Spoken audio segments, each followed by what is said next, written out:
አያምርብኝ ብዘን እንኳን ለኃያሉ መልአክ ለሊቀ መላእክት ለቅዱስ ሚካኤል በዓለ ሲመቱ ዓመታዊ ክብረ በዓል ለህዳር 12 እንኳን በሰላም አደረሰን። ውድ ቤተሰቦቼ ለዚህች ዕለት ያደረሰን የኃያሉ መልአክ የቅዱስ ሚካኤል አምላክ ልዑል እግዚአብሔር ስሙ የተመሰገነ ይሁን። እጅግ በጣም ደማቅ የሆነ በዓል በመላ ኢትዮጵያ በመላ ዓለም ሁላችን ባለንበት አክብረናል። ስለ ሁሉም ነገር እግዚአብሔር ይመስገን። ውድ ቤተሰቦቼ እኔም ከበዓል መልስ ቁጭ ብዬ ቪዲዮ ልሰራላችሁ መጥቻለሁ። በዓሉ እጅግ በጣም ደማቅ ነበር። ለሁላችሁም በጣም ድንቅ የሆነ በዓል እንደሆነ በያላችሁበት እርግጠኛ ነኝ። እግዚአብሔር ይመስገን ስለ ሁሉም ነገር። ዲያቆን ኃይለ ሚካኤል ነኝ። እጅግ በጣም ልዩ የሆኑ ቪዲዮዎችን ይዤላችሁ መጥቻለሁ ዛሬ በበዓሉ። ለኦርቶዶክስ ወንድምና እህቶች ትልቅ ጥያቄ አለኝ። ቆይ ለምንድን ነው ወደ መላእክት የምትጸልዩት? መልእክት ከእግዚአብሔር የተላከው ማውረድ ብቻ አይደለም። ከኛ የተላከው ጸሎት ልመና ወደ እግዚአብሔር ያሳርጋሉ፣ ያቀርባሉ። መጽሐፍ ቅዱስ ግልጽ አድርጎታል። በተለያዩ የሀገራችን ክፍሎች ላይ በዓሉ እንዴት እንደተከበረ እንመለከታለን። እንዲሁም ርዕሱ ላይ እንዳያችሁት ስለ በጋሻው መመለስ፣ ስለ መላእክት ማመን እጅግ በጣም የሚገርም ቪዲዮ አለ። እሱንም እንመለከታለን። ብቻ የምታተርፉባቸው ቪዲዮዎች አሉ። ስለ በዓሉም አንዳንድ ነገሮችን እንማማራለን። በዚህ ዕለት ደግሞ በጣም የተቃጠሉ ጴንጤዎችም አሉ። ለምን ወደ መላእክት ትጸልያላችሁ? ለምን ቅዱስ ሚካኤልን ታከብራላችሁ? እያሉ ጥያቄ ይጠይቃሉ። ለነሱ ምላሽ ይሰጣል በመምህራኖቻችን። እስከ ፍጻሜ ድረስ አብራችሁን ቆዩ። ቪዲዮን ላይክ አድርጉ፣ ብዙዎች ጋር እንዲደርስ ሼር አድርጉ። ሰብስክራይብ ያላደረጋችሁ ሰብስክራይብ አድርጉ። ልክ እንደኔ ቅዱስ ሚካኤልን የምትወዱት ብቻ ነው ሼር እንድታደርጉት የምፈልገው። የማትወዱት ከሆነ ግን አሳልፉት።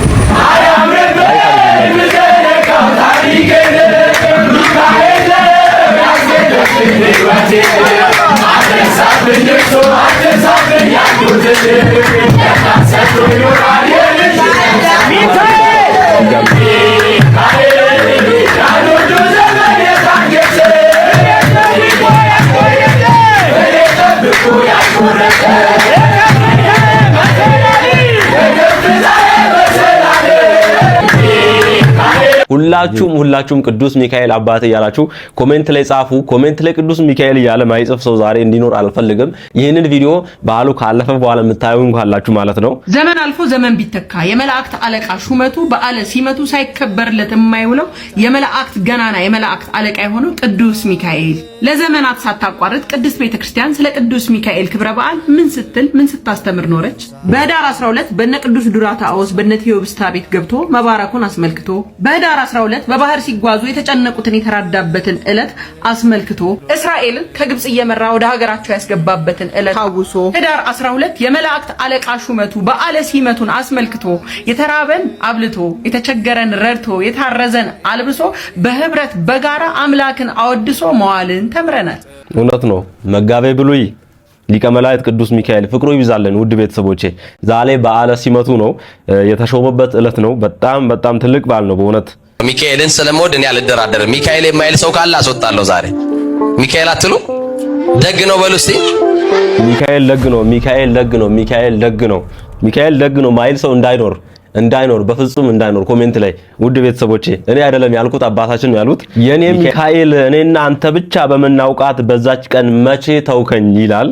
ቪዲዮ እንመልከት።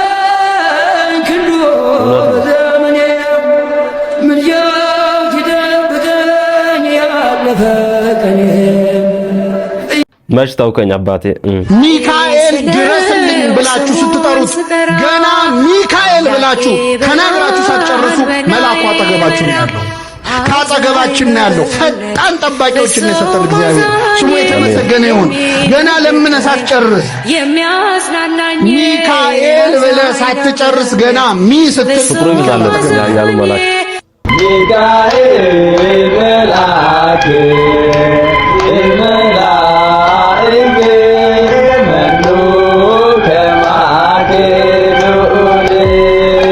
በሰማይም ሰልፍ ሆነ። ኦኬ በሰማይ ሰልፍ ሆነ። እሺ ሚካኤል እና መላእክቱም ዘንዶን ተዋጉ። ተዋጊ ነው።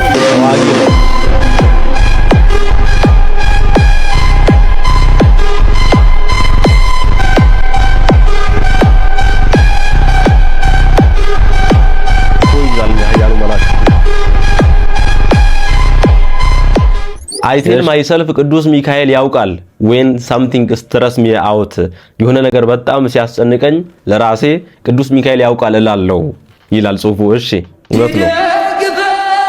ቀለል ይልልናል ለቅዱስ ሚካኤል ለመላኩ ስንናገር ችግራችንን።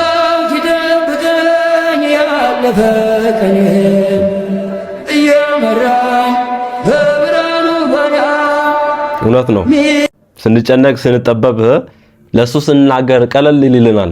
ምክንያቱም የእግዚአብሔር ባለሟል መጋረጃውን የያዘ የሥላሴን መጋረጃ የያዘ ከመላእክት ሁሉ ክብሩ ከፍ ያለ መልአክ ነውና ሊቀ መላእክት ቅዱስ ሚካኤል ጸሎታችንንም ለማድረስ ከመላእክት ሁሉ ባለሟል ስለሆነ ማለት ነው።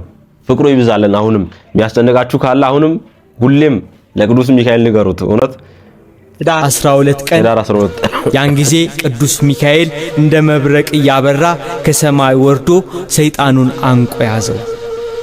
ሚካኤል ጊዜ ሳይደርስ እንዳታጠፋኝ እያለ ሰይጣኑ ጮኸ። ከእንግዲህ ወዲህ ይሰወድ አለበት አልደርስም እያለ ጮኸ። ሰው መቸገሩን እንደማያቆም ሁሉ ቅዱስ ሚካኤልን መርዳቱን አያቆም። ሰው መማጸኑን እንደማያቆም ሁሉ ቅዱስ ሚካኤልን ማማለዱን አያቆምም። ለኛም ዛሬ እንደ ቅዱስ ሚካኤል የሚያውቅልን የለም። ምናልባት ባጠገባችን ያሉ ሰዎች ከሚረዱን በላይ ቅዱስ ሚካኤልን ፈጥነ እርዳን ብንለው ፈጥሮ የሚደርስ አባት ነው። መልአክ እንኳን ለሚካኤል መስክሮለታል። ብዙ ሰዎች የሚደነቁት ጻድቃን ስለ መላእክት መመስከራቸው ነው። ከመላእክቱ ወገን የሆነ እንኳን አንድ አገልጋይ የቅዱስ ሚካኤልን ዝናና ክብር ሲናገር እዚሁ ትንቢተ ዳንኤል ላይ ተጽፎ እናገኛለን። ምዕራፍ 10 ቁጥር መጨረሻ ላይ ምን ይላል? ለኔ ግን ይላል ከቅዱስ ሚካኤል በቀር የሚያጸናኝ የለም ይላል። ይሄን የሚናገረው እኮ ዳንኤል አይደለም፣ አንድ የእግዚአብሔር መልአክ ነው። መልአክ ሆኖ ግን አለቃው የሆነው በክብርም በኃይልም ከፍ ብሎ የተገኘ ቅዱስ ሚካኤል አለቅነቱንና ረዳይነቱን ለመግለጽ ብላለ ለኔ እንደ ቅዱስ ሚካኤል የሚያጸናኝ የለም ማለት። የሚደንቀኝ እዛ ላይ ታሪክ ላይ ዳንኤልን የረዳበት መንገድ ነው። በአንበሳ ጉድጓድ ተጥሎ ሳለ የአንበሶቹ አፍ ገና ለገና ዳንኤልን ይበሉታል ብለው ሲጠብቁ ሊቀ መላእክት ቅዱስ ሚካኤል ግን የአንበሶቹን አፍ ዘግቶ ቅዱስ ዳንኤልን እንዲድን አድርጎታል። ወርቅና ብር ያልፋል፣ ቅዱስ ሚካኤል ግን ለጠሩት የማያልፍ ስራን የሚያሰራባት ነው። ዳንኤልን ያዳነ ይረዳ አያሉ መልአክ እኛንም ይርዳን። በእውነት አንዳንዴ በመላእክት ምልጃ ተራዳይነት ማያምኑ ሰዎች በጣም ያሳዝኑኛል። የሚያሳዝኑኝም በእውነት መጽሐፍ ቅዱስ እንዲህ ይረዳችኋል፣ ይጠብቃችኋል፣ ይለምንላችኋል በእግዚአብሔር ዘንድ እያለ እንዲህ በግልጽ እየተናገረ ነገር ግን እነሱ አይ እርዳታ አልፈልግም ማለት እኮ ነው። በተዛዋሪ ምንም ሚካኤል አማልድም አይጠብቀኝም ማለት እኮ በቃ አልፈልግም እርዳታቸውን ማለት ነው። በጣም በሚያሳዝን ሁኔታ ማለት ነው። እና በእውነት ያሳዝኑኛል፣ በጣም ያሳዝኑኛል። እና መጠቀም የቻልክ በእርዳታቸው በልመናቸው ቀስ ብለ አምነ መጠቀም የቻልክ ያሳዝናል። እግዚአብሔር ልቦና ይስጣቸው። እነሱንም ወደፊት እንመለከታለን። በእርሱ የሚታመን ከጭንቅ ይድናል። ሩሩህ መልአክ ነው፣ እንባን የሚያብስ ሚካኤል፣ ደስታን የሚባርክ ሚካኤል፣ የአምላካችን የልዑል እግዚአብሔር ባለሟል ሚካኤል። ሚካኤል ማለት እንደ እግዚአብሔር ያለ ማን ነው ማለት ነው። እንደ እግዚአብሔር ያለ ማን ነው? ቤተሰቦች በእግዚአብሔር ፊት ክቡርና ታላቅ በሚሆን በቅዱስ ሚካኤል ስም ሰውን ወዳድ የሆነ እግዚአብሔርን እንለምነው ከመከራ እንዲጠብቀን በፍቅር እንዲያዘልቀን በቅዱስ ኃይሉ ከድክመታችን ከበደላችን ክፉን ከሚያስብብን ዲያብሎስ ሳላሸነፍነው እኛነታችን ይጠብቀን። እንኳን አደረሳችሁ። እንኳን አብሮ አደረሰን።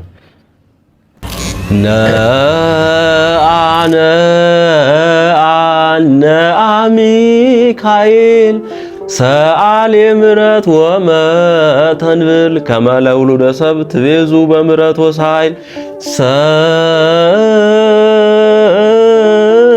ሰአለነ ሚካኤል ሰአለነ ሚካኤል ቅድመ መንበሩ ለልዑል ነአ ሚካኤል ሰአሌ ምሕረት ወመተንብል ምሕረትንና ይቅርታን የምትለምን ኃያሉ መልአክ ቅዱስ ሚካኤል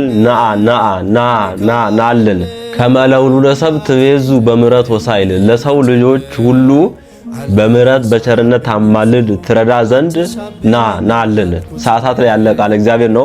አሁንም ኃያሉ መልአክ ቅዱስ ሚካኤል ይምጣልን። ውድ ቤተሰቦቼ ወደ ሁላችንም ቤት ወደ ጓዳችን ይግባ። ኃያሉ መልአክ የሚያስጨንቀን ነገር ሁሉ ጠራርጎ ያጥፋልን። እኔ ብዙ ምረቃት አልችልም።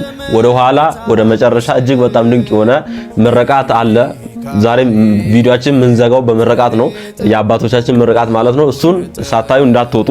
የበጋሻውን ቪዲዮ አለ ብያችኋለሁ፣ እሱንም ሳታዩ እንዳትወጡ። አሁን እዚህ አጋጣሚ ኦርቶዶክስ ቲዩብን እስካሁን ድረስ እስከ ዛሬ ድረስ ሰብስክራይብ ካላደረጋችሁ ሰብስክራይብ አድርጉ። አሁንም በድጋሚ አስታውሳችኋለሁ። ብዙ የምትማሩበት ቻናል ነው። ቱ ቢ ኦነስት አብረን ሁላችን የምንማርበት ቻናል ነው። እኔም ተማሪ ነኝ እንዳልኳችሁና አብረን የምንማርበት ቻናል ነው። ኦርቶዶክስ ቲዩብ መንፈሳዊ ትምህርቶችን፣ ወቅታዊ ጉዳዮችን የምናይበት ቻናል ነው። ቪዲዮን ላይክ አድርጉ፣ ቤተሰብ ሁኑ፣ ሰብስክራይብ አድርጉ። ትጠቀሙበታላችሁ፣ እመኑኝ። ለኦርቶዶክስ ወንድምና እህቶች ትልቅ ጥያቄ አለኝ። ቆይ ለምንድን ነው ወደ መላእክት የምትጸልዩት? መጽሐፍ ቅዱስ በግልጽ ጸሎት ወደ እግዚአብሔር መደረግ እንዳለበት ይናገራል። እንግዲህ ወደ መላእክት ለምን እንደምንጸልይ አስረግጠን እንንገራችሁ። ይህንን ቪዲዮ 10 እና 20 ጊዜ ኮፒ ሊንክ አድርጉት። በትንቢተ ዘካርያስ ምዕራፍ 1 ከቁጥር 12 ያለው ኃይለ ቃል እንዲህ ይላል። መልአኩ ነው ክርስቶስ ኢየሱስን እንዲህ የሚለው፣ አቤቱ የሰራዊት ጌታ እግዚአብሔር ሆይ እነዚህን 70 ዓመት የተቆጣሃቸውን ኢየሩሳሌምና የይሁዳን ከተሞች እማትምራቸው እስከ መቼ ነው? በግልጽ ነው እንግዲህ መልአኩ ክርስቶስ ኢየሱስን እየጠየቀ ያለው። ሌላ ደግሞ የሉቃስ ወንጌል ምዕራፍ 1 ከቁጥር 9 ያለው እኔ በእግዚአብሔር ፊት የምቆመው ገብርኤል ነኝ ይላል። እንግዲህ መቆም ማማለድ እንደሆነ ከመጽሐፍ ቅዱስ ደግሞ ማስረጃ እንስጥ። በኦሪት ዘጸአት ምዕራፍ 32 ከቁጥር 7 ያለውን ስለ ሙሴ በደንብ ዘርዝሮ ይናገራል። ክቡር ዳዊት ስለ ሙሴ አማላጅነት ሲናገር እንዲህ ይላል፣ እንዳያጠፋቸው ቁጣውንም ይመልስ ዘንድ የተመረጠው ሙሴ በመቅሰፍት ጊዜ ባይቆም ኖሮ ያጠፋቸዋል ወይም ደግሞ ያጠፋቸው ዘንድ ተናገር ይላል። በነገራችን ላይ በመጽሐፍ ቅዱስ በጣም ብዙ መጥቀስ ይቻላል።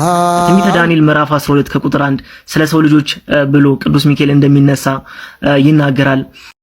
መልእክት ከእግዚአብሔር የተላከው ማውረድ ብቻ አይደለም፣ ከኛ የተላከው ጸሎት፣ ልመና ወደ እግዚአብሔር ያሳርጋሉ፣ ያቀርባሉ። መጽሐፍ ቅዱስ ግልጽ አድርጎታል።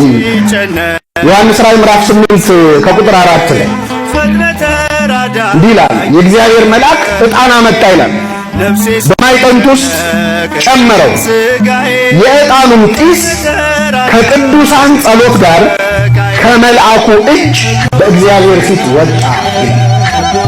ተመልከቱ፣ መልአኩ ዕጣን አመጣ፣ ዕጣኑን ጨመረው።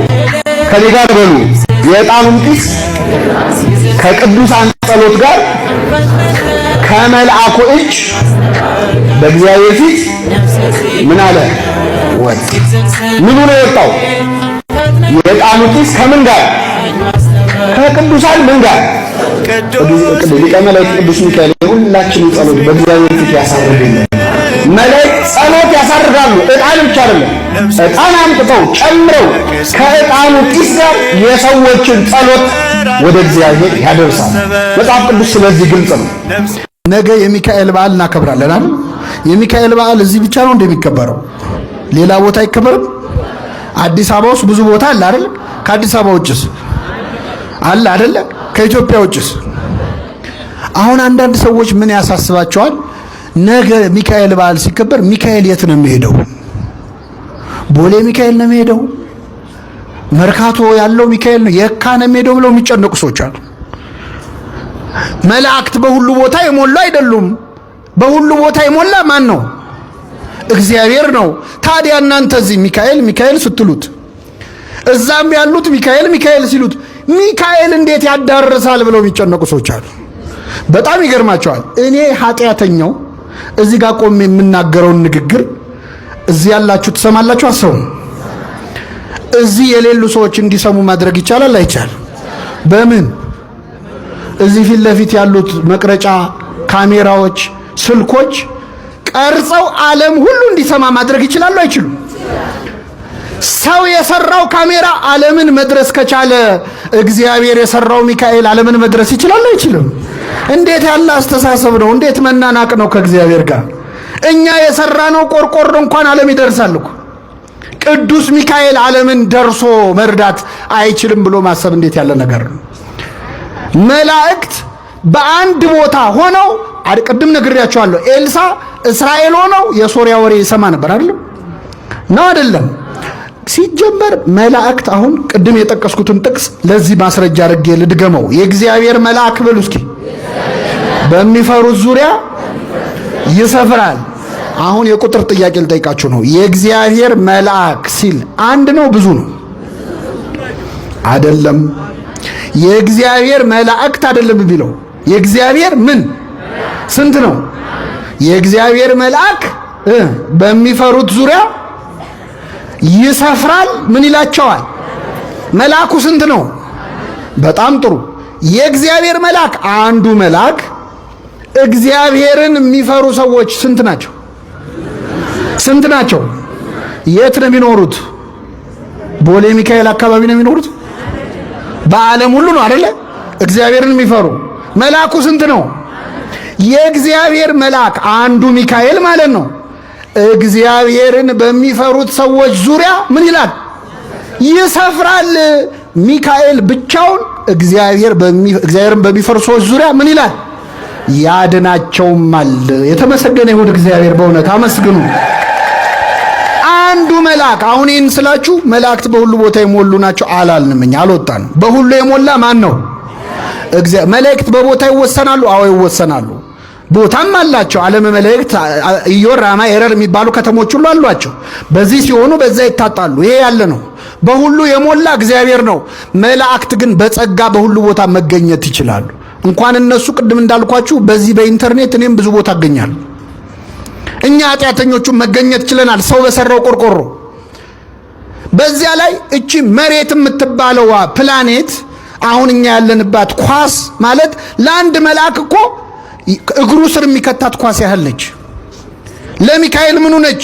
እንደምናስበው እኮ ትልቅ አይደለንም። በነገራችን ላይ በጣም ትንሽ ነን እኮ፣ በጣም ትንሽ ነን። አንዱ መልአክ ምድርን ብቻውን መዞር ይችላል። አረ እኔ በጣም ማዝነው በእውነት ሰዎች ለሚካኤል ሲሆን የሚያነሱትን ጥያቄ ለሰይጣን ሲሆን አያነሱ።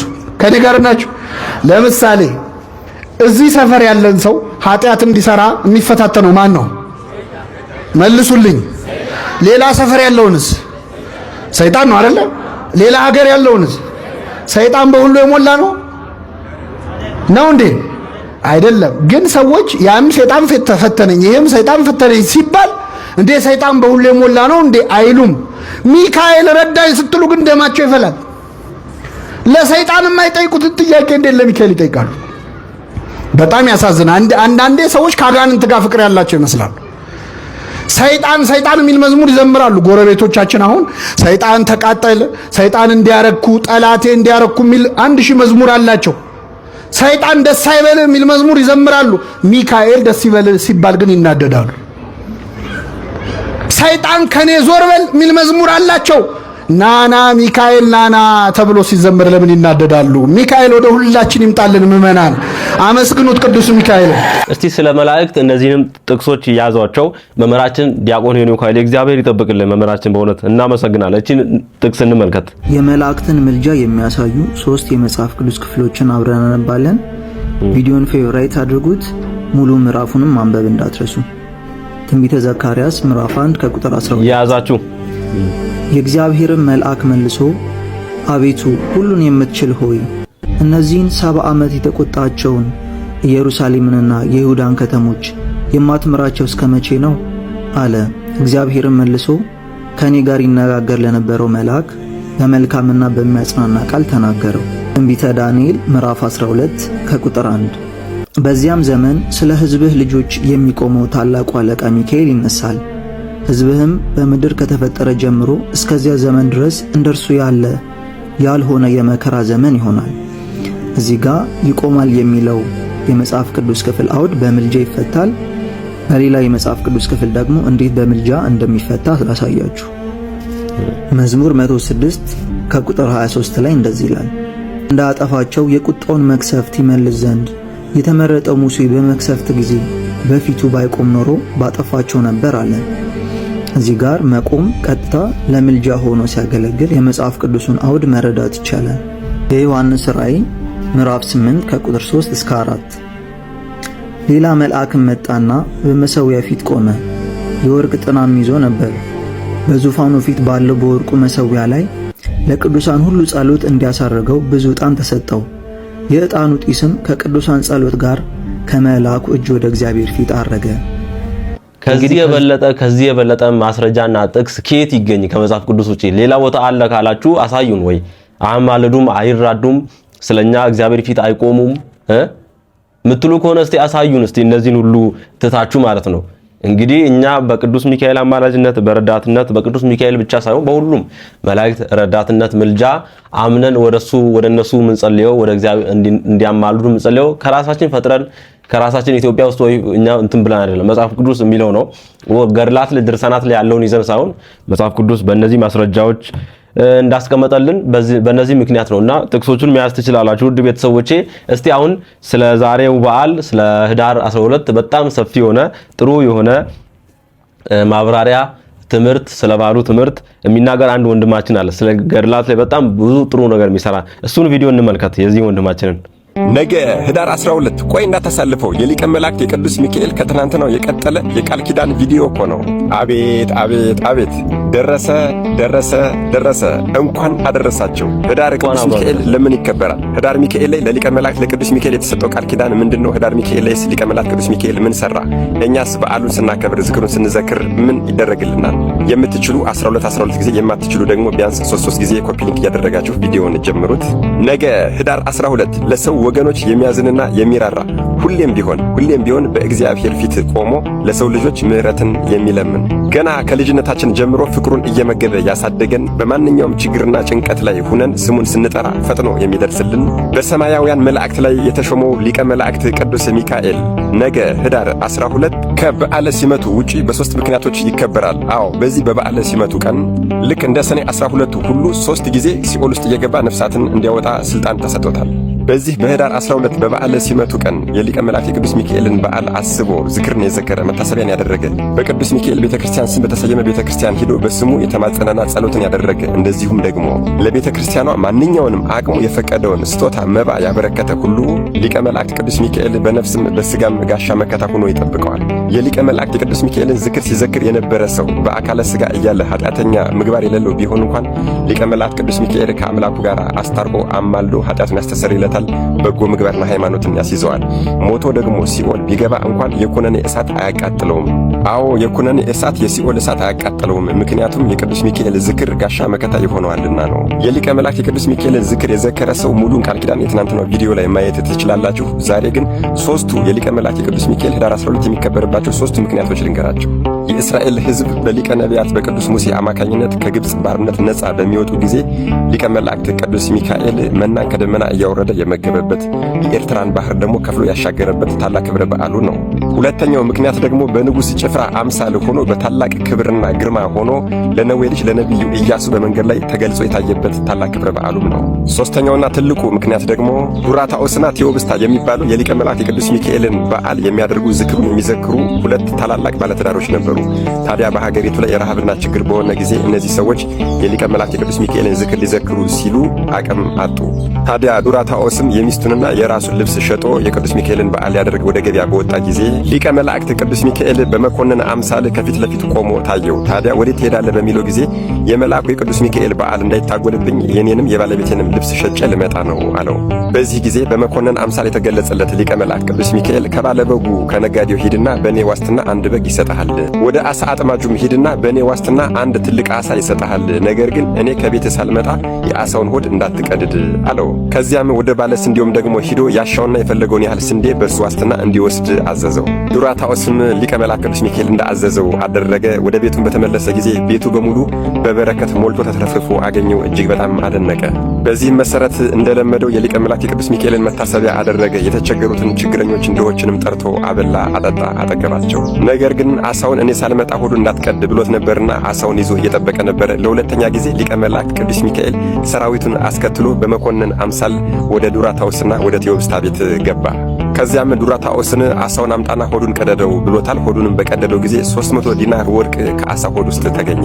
ከዚያም በመኮንን አምሳል የተገለጸላቸው ሊቀ መላእክቱ ቅዱስ ሚካኤል ከዚህ ከወርቁ ዲናር ወስዳችሁ ለባለ በጉ፣ ለባለ አሳውና ለባለ ስንዴው ዋጋውን ክፈሉት፣ የቀረው የወርቅ ዲናር ግን ለፍላጎታችሁ ይሁናችሁ፣ ልዑል እግዚአብሔር በምሕረቱ አይቷችኋልና አዎ እግዚአብሔር አስቧችኋልና በጎ ስራችሁን ምጽዋታችሁንና መስዋዕታችሁን አስቦ የሊቀ መላእክት የቅዱስ ሚካኤልን መታሰቢያውን በማድረጋችሁና ለድሆችም በመዘከራችሁና በመመጽወታችሁ ይህንን ዓለም እንደዚህ አድርጎ አሳመረላችሁ፣ በዚያኛው ዓለምን መንግሥተ ሰማያትን አዘጋጅቶላችኋል አላቸው። እነርሱም ይህንን ነገር በሰሙ ጊዜ እጅግ በጣም ተደስተዋል፣ ነገር ግን ደንግጠዋል። በዚህ ሰዓት እኔ ማን እንደሆንኩ አውቃችሁኛልን አላቸው። እነርሱም እንዳላወቁት በነገሩት ጊዜ ከመከራችሁ ሁሉ ያዳንኳችሁ ገናም የማድናችሁ እኔ የሰራዊት አለቃ ሊቀ መላእክት ቅዱስ ሚካኤል ነኝ አላቸው። አዎ መስዋዕታችሁና ምጽዋታችሁን ወደ ልዑል እግዚአብሔር ዙፋን ያደረስኩላችሁ እኔ ቅዱስ ሚካኤል ነኝ። አሁንም በዚህ ዓለም በሥጋዊ ሕይወታችሁ ከበጎ ነገር ሁሉ እንዳታጡ የማደርጋችሁ እኔ ቅዱስ ሚካኤል ነኝ። እኔን ስላከበራችሁኝ ልዑል እግዚአብሔር አክብሯችኋል ብሏቸው ወደ ሰማያት ወጣ። እነርሱም በደስታ ሆነው መሬት ላይ ወድቀው ሰገዱለት። ከዚያም በኋላ ከቀድሞ የበለጠ አድርገው በዓሉን ያከብሩ ጀመረ። እንግዲህ ወገኖቼ የሊቀ መላእክት የቅዱስ ሚካኤል ኅዳር 12 የሚከበርባቸው ሦስቱ ምክንያቶች እነዚህ ናቸው። ቅድም እንደነገርኳችሁ የመጀመሪያው ምክንያት የእስራኤል ሕዝብ ከግብፅ ባርነት ነፃ ሲወጡ መናን ከሰማይ እያወረደ እየመገበ የኤርትራን ባህር ከፍሎ እያሻገረ ነፃ ያወጣበት። ሁለተኛው ደግሞ ለነቢዩ ኢያሱ በሰራዊት አለቃ አምሳል የተገለጸበትና የኢያሪኮን ግንብ እንዲያፈራርሱ የተራዳበት። ሦስተኛው ደግሞ በዓሉን የሚያደርጉ ዝክሩን የሚዘክሩ የሁለቱን ቅዱሳን ባለትዳሮች የዱራታኦስና የቴዎብስታን ቤታቸውን በበረከት የሞላበት ታላቅ ክብረ በዓል ነው ማለት ነው። ስለዚህ ሁላችንም በዚህ በሊቀ መላእክት በቅዱስ ሚካኤል ዓመታዊ ክብረ በዓል ቤተክርስቲያናችንና ክርስቲያኑ እየተሰደደ ነውና ስደታችንን በቃ እንዲለን ሊቀ መላእክት ቅዱስ ሚካኤልን እንማጸናለን። እንደ ኢያሪኮ ግንብ ደግሞ ወጥሮ የያዘንን አላላውስ አላራምድ ያለንን ክፉን ኃጢአት ደግሞ እንዲደረምስልን እንማጸናለን። እንደ አባታችን እንደ ቅዱስ ዱራታኦስና እንደ እናታችን እንደ ቅድስት ቴዎብስታ አቅማችን በፈቀደ ዝክሩን እንዘክራለን፣ መታሰቢያውን እናደርጋለን እና የእኛንም ቤት ልክ እንደነርሱ በረድኤት በበረከት እንዲሞላልን እንማጸናለን ማለት ነው። እርሱም ደግሞ ጸሎታችንን፣ መስዋዕታችንን፣ ምጽዋታችንን፣ መባችንን የሚያሳርግልን ታላቁ ሊቀ መላእክት ነውና ጸሎታችንን ይሰማናል፣ ምድራዊ ሕይወታችንን ሥጋዊ ሕይወታችንን ያስተካክልልናል፣ ሰማያዊ ሕይወታችንን ደግሞ ያቃናልናል ማለት ነው። መድኃኔዓለም ኢየሱስ ክርስቶስ ከሊቀ መላእክት ከቅዱስ ሚካኤል ረድኤት፣ በረከት፣ ምልጃ፣ ቃል ኪዳን፣ ፍቅር አይለየን። አሜን። ይቆየን። እግዚአብሔር ይጠብቅ። እግዚአብሔር ቃለ ሕይወትን ያሰማል። ወንድማችን ቲክቶክ ላይ በጣም የምሰራቸው ነገሮች በጣም ይመቹናል። በርታ፣ ጠንክርልን። እግዚአብሔር ባለበት ይጠብቅ። ታቦት እንጨት ነው፣ ታቦት ድንጋይ ነው ይላል። አዎ እንጨት ነው፣ ግን የሚሰብር እንጨት ነው። ሰብሮ ይጥላል። ይኸው ዳጎንን ሰበረው። እንጨት እኮ ነው፣ የግራር እንጨት ነው ታቦት። ወቁት እንደሆነ እኔ በዚህ ዘመን ታቦትን ጣዖት የሚሉት ሰዎች የሚያስቡኝ እንደው በጣም ይገርማል። እንደ ድንቁርና ያለ ጌትነት የለም።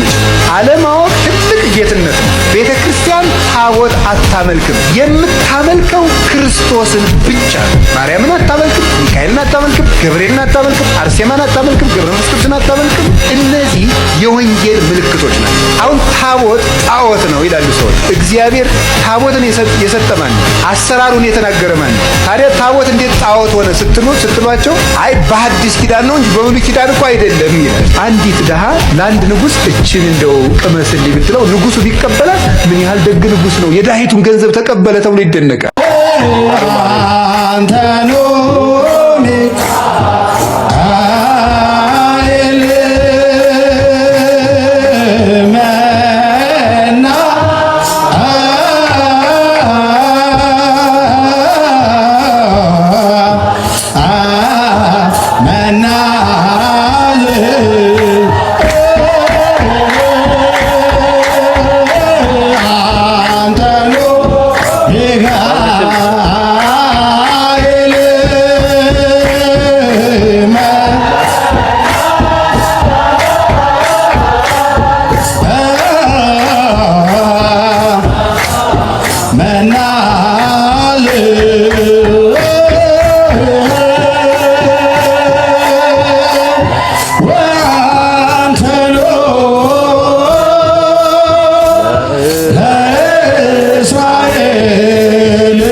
አቤት አቤት አባታችን እግዚአብሔር ይጠብቆት። አባቴ ቡራኪዎት ድረሰን የማሌቱ ጸጋና መንፈስ ቅዱስ የፈሰሰበት በእውነት እነ ቅዱስ ያሬድ እግዚአብሔር ይጠብቆት። አባታችን አቡነ ናትናኤል ይገርማል ይገርማል። አቤት አቤት ፍቅርን አድለኝ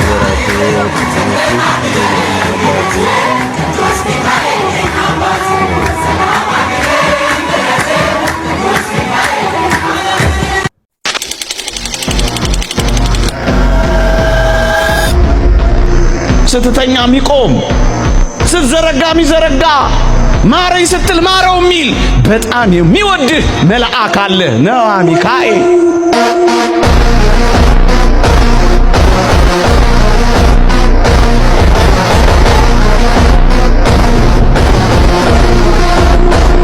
በእውነት ቅዱስ ሚካኤል ኢትዮጵያን ማትምራት እስከመቼ ነው ይበልልን? ይሰማዋል እግዚአብሔር አይሰማው? ሰይጣን ክፉ ሆኖ ለምኖ ከተሰማ ሚካኤል ደግ ሆኖ ለምኖ እንዴት አይሰማም? ግን ሰዎች ያም ሰይጣን ተፈተነኝ ይሄም ሰይጣን ፈተነኝ ሲባል እንዴ ሰይጣን በሁሉ የሞላ ነው እንዴ አይሉም። ሚካኤል ረዳኝ ስትሉ ግን ደማቸው ይፈላል። ቅዱስ ሚካኤል ኃጢአት ተሰረየችልኝ ይበለለውላችን። እኔ መላእክትን የሚጠሉ ሰዎች በእውነት ልቡን አይስጣቸው። ምክንያቱም መላእክት የሌሉበት ክርስትና የለም። ውድ ቤተሰቦቼ የበጋሻው ቪዲዮ ጋር ደርሰናል። ቅድም አስተዋወቂያችሁ ነበር። እንግዲህ አምኗል። ጴንጤዎች ጋር እያስተማረ ነው። እንግዲህ እዛ ከሄደ በኋላ ስለ መላእክት ያስተማረው ነው። እቺን ቪዲዮ እንመልከት። መላእክት ያድናሉ፣ ክርክሩን ፍታው። ሰሞኑን እዚህ ከላይ የምትመለከቱትን የውይይት መርሃ ግብር ብዙዎቻችሁ በተለያዩ የማህበራዊ ሚዲያዎች ላይ ተከታትላችሁት እንደነበረ አስታውሳለሁ። አንዴ እንከታተለው። በትንቢተ ዳንኤል በ12ኛው ምዕራፍ ቁጥር 1 ላይ እንዲህ ይላል፣ ስለ ሕዝብ ልጆች የሚቆመው ታላቁ ሚካኤል ይነሳል። በዚያን ዘመን በመጽሐፍ ተጽፎ የተገኘው ሕዝብ ሁሉ እያንዳንዱ ይድናል ይላል። መላእክት ያድናሉ፣ ክርክሩን ፍታው። ያድናሉ፣ ያሻግራሉ፣ ተመልከቱ። ተጠቀም በአገልግሎታቸው። ወዳጆቼ እኔ በመላእክት አገልግሎት አምናለሁ። ከዚህ በኋላ እቺ ቤተ ክርስቲያን ይሄ ጉባኤ መላእክትን በተመለከተ ክርክር ውስጥ አይገባ። መልጃ ማለት ለሰዎች ችግር፣ ሐዘን፣ መከራ፣ ስደት መፍትሄ ማሰጠት ነው። ለመና መልጃ ማለት ምን ማለት ነው? በእግዚአብሔር ፊት ተቀባይነት ያለው ጸሎት ማሰጠት ብለሃል። ልመና ይሆናል አይሆንም? ነው እንጂ ልመና ነው። በጣም ጥሩ። ስለዚህ ልመናን አቀረበ፣ ጨረስን እኮ እዚህ ላይ መጽሐፍ ሲናገር የእግዚአብሔር መላእክት እግዚአብሔርን በሚፈሩ ሰዎች ዙሪያ ይሰፍራል ያድናቸውማል ይላል። ወዳጆቼ እኔ በመላእክት አገልግሎት አምናለሁ። እስኪ የምታምኑ እጃችሁን አሳዩ። ተባረኩ። የመላእክት አገልግሎት በሰው ልጆች ሕይወት ውስጥ ያለው ድርሻ ቀላል አይደለም። የኢትዮጵያ ኦርቶዶክስ ተዋሕዶ ቤተክርስቲያን በነገረ መላእክት ጉዳይ ላይ ያለ የማዳን ስራ ከክርስቶስ የማዳን ስራ ጋር አላወዳደርንም። ሚዛን ውስጥም አስገብተን የምናወዳድረው ነገር አይደለም። ቅድስት ቤተክርስቲያን በእውነት ክብር ይገባታል። በእውነት በጋሻው ይህንን እኮ ልብ ያውቃል። ይህንን ብቻ ሳይሆን ብዙ ነገሮችን ስለ እመቤታችን ስለ ኢየሱስ ክርስቶስ ቤተክርስቲያን የምታስተምረውን ኤቭሪቲንግ ታውቃለህ እኮ በእውነት ልብን አደንድነ እንጂ እና አሁን የራሱ ያው የሚያስተምርበት ቸርች ላይ የኔ ጉባኤ እኔ ማስተምርበት ይሄ ቦታ በመላእክት አዳኝነት በመላእክት ምልጃ ተራዳኝነት እናምናለን ብሎ እንግዲህ በአደባባይ አውጇልና ይሄ ማመን ደስ ይላል። ሌሎችንም ስለ ድንግል ማርያም ቤተክርስቲያን የምታስተምራቸው ነገሮች በየጊዜው በጊዜ ሂደት ለጉባኤ እዛ እንደምትነግርና አጠቃላይ ይዛቸው ወደኛ እንደምትመጣ ተስፋ እናደርጋለን። እግዚአብሔርን ተስፋ እናደርጋለን። እግዚአብሔር ልቦናን ይመልስ። ኃያሉ መልአክ ቅዱስ ሚካኤል ከክፉ ሁሉ ይሰውረን። ውድ ቤተሰቦቼ እጅግ በጣም ድንቅ የሆነ ቪዲዮ ነው ያየነው። በምርቃት ነው የዛሬው ቪዲዮአችንን የምንጨርሰው ብያችኋለሁ። እስቲ ደስ የሚል ምርቃት እቺም እንመልከት። ሚካኤል የምትበሉትን እንጀራ ይስጣችሁ። ለእስራኤል መናን ያወረደ ታላቁ መልአክ የእስራኤል መጋቢ ቅዱስ መጋቢ ብሉይ ቅዱስ ሚካኤል የምትበሉትን እንጀራ የማይሸግት በእውነቴ ነው የምትበሉትን እንጀራ እግዚአብሔር ይስጣችሁ። ሚካኤል በጣም መልካም የዋ መልአክ ነው። ይድረስላችሁ። አሜን። ይድረስልን። ርሩህ መልአክ ኃያሉ መልአክ ቅዱስ ሚካኤል ይድረስልን ለሁላችን። ውድ ቤተሰቦቼ ስለ ሁሉም ነገር እግዚአብሔር ይመስገን። እግዚአብሔርን አመስግኑ። የቅዱስ ሚካኤልን ስሙን ሁላችሁም ኮሜንት ላይ ጻፉ። ዲያቆን ኃይለ ሚካኤል ነበርኩ። ብዙ እንደተባረካችሁ በዛሬው ቪዲዮ መንፈሳችሁ እንደታደሰ የተለያየ የዓለም ክፍል ላይ ሆናችሁ እንደተማራችሁ እርግጠኛ ነኝ። የኃያሉ መልአክ ጥበቃው በመላ ዓለም ባላችሁበት ኢትዮጵያ ውስጥም በመላ ዓለም ባላችሁበት ይድረስላችሁ ይጠብቃችሁ። እወዳችኋለሁ። ቪዲዮን ሼር አድርጉ ለጓደኞቻችሁ ለወዳጅ ቤተሰባችሁ። በቀጣይ እግዚአብሔር በሰላም ያገናኘን ድረስ ደህና ሁኑልኝ፣ ደህና ቆዩልኝ። እወዳችኋለሁ። ያልቆረጠኝ ሚካኤል የከፍታዬ መሰላል ሚካኤል መነሻዬ ሆነሃል። ጠብቆ አሳድጎ ከልጅነቴ አባት የሆነ ሚካኤል አባቴ